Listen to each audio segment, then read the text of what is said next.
Habang nagpapagas kami, may nakita kami, ayan, bahay ng horse. Yan ang bahay ng horse yan. Diba, spoiled yung mga tao dito sa Amerika. May bahay pa ng horse.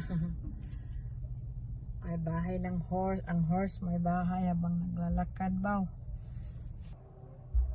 Pagas ang asawa ko kasi ayaw kong bumaba.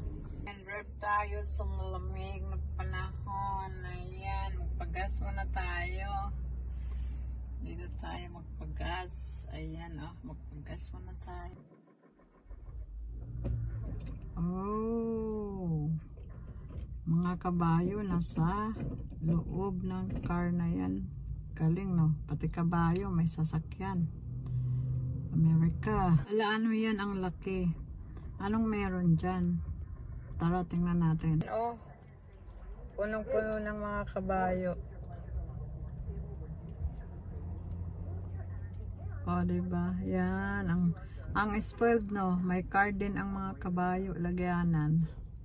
Ganyan yung lagayan ng mga kabayo dito, oh, diba? Yung tail niya, oh, lumabas yung tail niya. Social, oy. Only in the America. Ayan, sa Amerika.